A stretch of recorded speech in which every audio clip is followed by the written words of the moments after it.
Diberondong pertanyaan soal PPN Sembako, Sri Mulyani.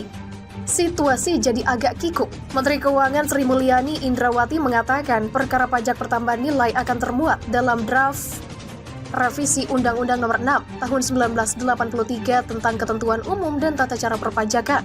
Nah, ini yang ingin kita nanti akan jelaskan pada saat kita membahas RUU KUP dengan Komisi 11. Tentu kami sangat tergantung nanti dengan pimpinan DPR pada saat paripurna dan sesudah disampaikan kepada Komisi 11 untuk kita bahas bersama, kita bisa melihat keseluruhannya dan di situ kita bisa bahas mengenai apakah timingnya harus sekarang, apakah fondasinya harus seperti ini, siapakah di dalam perpajakan ini yang harus bersama-sama yang disebut prinsip gotong royong tadi disampaikan oleh semuanya, siapa yang pantas untuk dipajaki, itu semuanya perlu untuk kita bawakan dan kita akan presentasikan secara lengkap. Janganlah mengambil dompet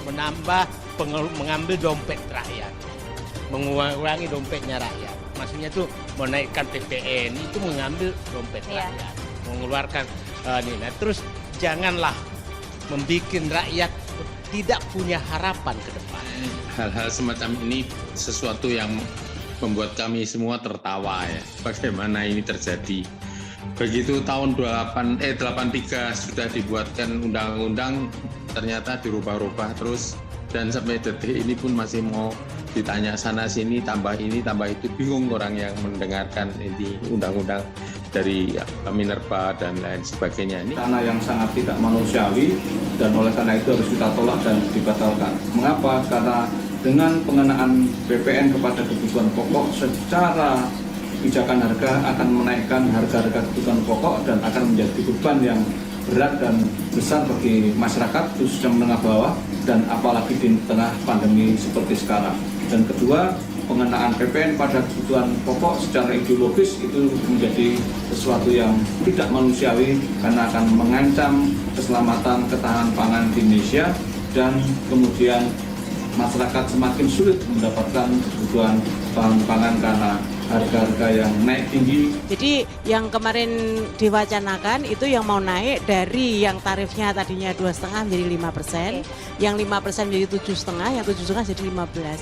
Dan itu adalah kalangan yang Mas Misbahkun bilang yang profesional, yang punya gaji tetap, nggak punya pilihan karena apa langsung potong gaji. Nah, kalau itu yang terjadi sekali lagi, ini benar-benar taman makam para bukan pengusaha lagi, tapi juga karyawan.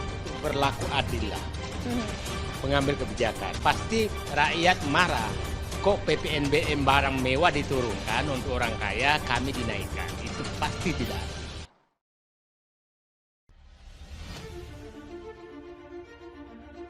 Diberondong pertanyaan soal PPN Sembako, Sri Mulyani. Situasi jadi agak kikuk. Menteri Keuangan Sri Mulyani Indrawati mengatakan perkara pajak pertambahan nilai akan termuat dalam draft revisi Undang-Undang Nomor 6 Tahun 1983 tentang Ketentuan Umum dan Tata Cara Perpajakan. Sampai saat ini belum dibacakan dalam rapat paripurna DPR. Sehingga dari sisi etika politik, ia merasa belum bisa menjelaskan kepada publik sebelum dibahas dengan DPR. Karena itu adalah dokumen publik yang kami sampaikan ke DPR melalui surat Presiden. Dan oleh karena itu, situasinya menjadi agak kikuk. Karena kemudian dokumennya keluar karena memang sudah dikirimkan ke DPR juga. Begitulah ujarnya. Sri Mulyani mengatakan situasi itu membuat pemerintah dalam posisi tidak bisa menjelaskan keseluruhan arsitektur perpajakan yang direncanakan. Lantaran belum dijelaskan secara keseluruhan, ia mengatakan informasi yang keluar pun hanya sepotong-sepotong. Sri Mulyani pun menegaskan fokus pemerintah saat ini adalah pemulihan ekonomi, sehingga semua instrumen anggaran pendapatan dan belanja negara pun dikerahkan untuk membangun pemulihan ekonomi dari sisi pasokan dan permintaan. Bahkan, ia pun telah menetapkan para pelaku ekonomi dari yang terpukul akibat COVID hingga yang diuntungkan, serta sektor yang lambat dan cepat bangkit dari imbas pagebluk. Menurutnya, arsitektur utuh perpajakan itu akan dijelaskan secara lengkap saat rapat membahas RUU KUP bersama DPR. Dan di situ kita bisa bahas mengenai apakah timingnya harus sekarang, apakah fondasinya harus seperti ini, siapa di dalam perpajakan yang harus bersama-sama, atau prinsip gotong royong. siapa yang pantas untuk dipajaki. Itu semua kita perlu bawakan dan akan kita presentasikan secara lengkap. Begitulah ujarnya. Sebelumnya, anggota Komisi Keuangan Dewan Perwakilan Rakyat Andreas Edi Susetio meminta Sri Mulyani Indrawati mengklarifikasi rencana pemerintah mengenakan PPN pada sembako.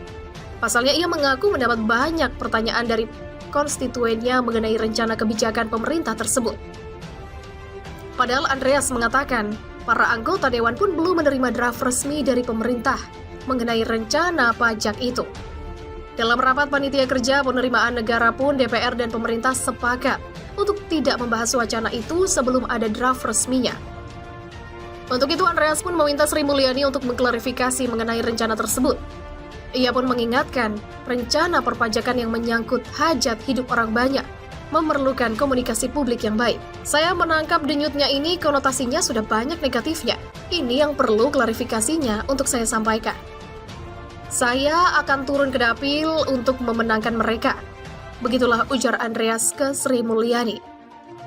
Bahwa dalam situasi seperti ini kok pemerintah melakukan hal yang tidak justru memberikan kenyamanan bagi mereka dalam mendukung pertumbuhan ekonomi.